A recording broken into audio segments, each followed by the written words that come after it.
Well, the work that I've engaged in with the Department of Defense began back a couple of years ago, and it really did relate to the incidence of blast injury in Iraq and Afghanistan with the use of improvised explosive devices and rocket-propelled grenades and other similar kinds of devices now that we really didn't see much of before. There were booby traps back in the Vietnam era, and there were certainly bombs, and there were certainly bombs before that too in the other wars of our nation. But now what's happening is the surprise attack from something that you're very close to. And under those circumstances, there can be a blast wave effect, and there can be additional secondary and tertiary effects, if you will, secondary being things that are actually flying through the air that cause bodily damage, or being blown up against something, a physical obstacle like a wall or an inside of a vehicle. And then there are other injuries that happen to the body associated with that, with burns and inhalation injury and so forth. So those of us who've been looking at injury issues in our academic careers have been brought into that military world to help figure out what's really happening to the body. And the question that we've been asked also is, at the milder end of the spectrum of concussion, is there a parallel between the work we've done with athletes and the issue of the military in terms of who goes back, who has to be sent out for some span of time, how long do they stay out, how do you decide whether they're okay to go back, what do you have to go through? All of those sorts of steps that we do in the athletic world. What instruments should we be using to test them? And so that kind of work is what I and others have been engaging in for the last 2.5 years. The progress so far is really primarily at the screening and detecting brain injury at the mild end of the spectrum here when they come back from deployments overseas. And so then we can detect problems that were previously being misunderstood, glossed over, never identified. And now there's much more of an effort on the part of the military to pay attention to those problems, to get the people the help they need, and not poo-poo it as had been in the past, much like the athletic world had. And so the big progress, at least at the mild end of the spectrum for brain injury, is that. The military has always been very good at severe injury care. And in theater, if you will, in Iraq and Afghanistan, the care that's being provided, our military is so sophisticated and so quick now that there's an unprecedented survival rate from injuries compared to previous wars. We're much, much better at saving lives now in that vicinity. There isn't much that academic neurologists like me are going to offer that. Our contributions in the military will be what lingering problems that maybe could be an intervention earlier could have helped, or what else could we identify that could be a solution down the road, and how do we help these people who really are injured and have a permanent problem, cognitively, behavior change, a deficit in some way. What do we do about them and for them? And those are the things that we engage in and I've been involved in. Well, there's certainly room for change in the military system in the detection of mild traumatic brain injury and the handling of individuals in terms of their disability concerns. One of the problems that we're seeing is that the handoff, if you will, from acute military, active military care and acute care in that setting to the VA system, which is more long-term rehabilitation oriented, the handoff doesn't work very well.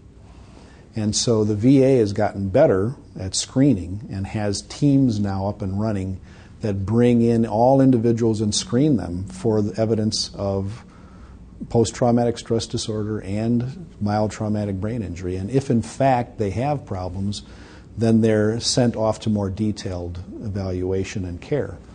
But those individuals that I've come in touch with have often had months, if not a year, in between the care they got in active military and the VA opportunity.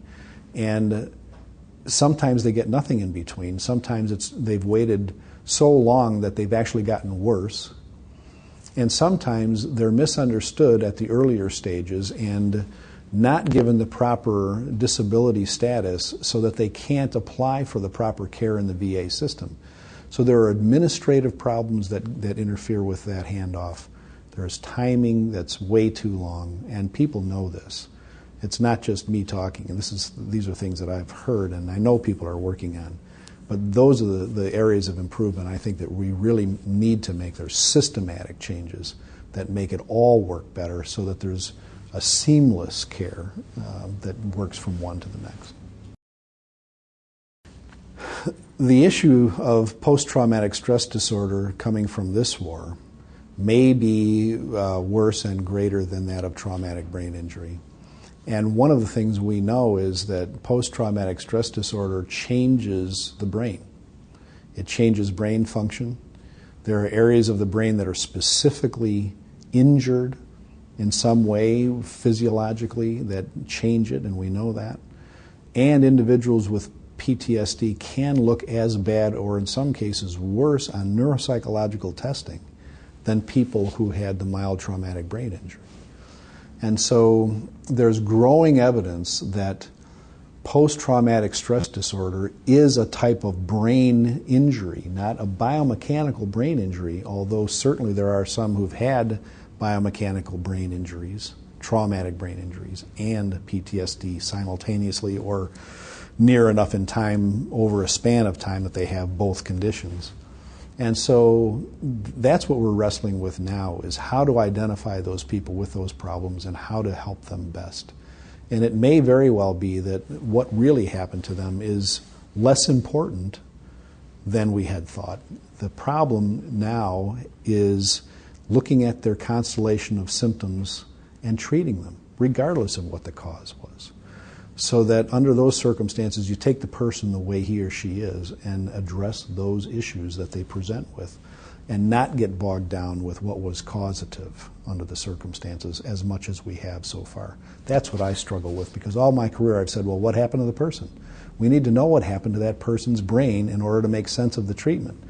Now, even I'm having to come around to the way of thinking that, gee, maybe it's more important to pay attention to what their issues are right now, right here, in my presence, that I can deal with and treat. And maybe it really is more historically what we would call psychological or psychiatric, but it's really neurological anyway. We really need to be treating the nervous system under those circumstances. And so I think that's the shift in thinking and the thing that we struggle with the most now as we do the research on those people. There are people who have been exposed to as many as dozens of blasts in Iraq, perhaps Afghanistan, with multiple deployments. And the challenge under those circumstances is figuring out whether those blasts in succession or in accumulation over time really did cause an injury or not. So if you're far enough away from a blast, are you automatically affected by it? How close do you need to be? What were the things that actually happened to you under the circumstances? And how do you distinguish that from the horrific scene that you just witnessed under the circumstances and what you had to do about it? So the challenge that we have under the circumstance of blast injury is that we don't have the cleanness, the crispness of being able to say, all right, we've got 3 different angles of video, here's the concussion, and now we're going to deal with this and that and the next thing, and here's the normal evolution of change and so forth. Now we've got people with multiple exposures, and we don't know which, if any, produced what we're seeing as mechanical injury, biomechanical traumatic brain injury, versus other things that are just as problematic in terms of their function. So blast, in that regard, is a whole new concern for us.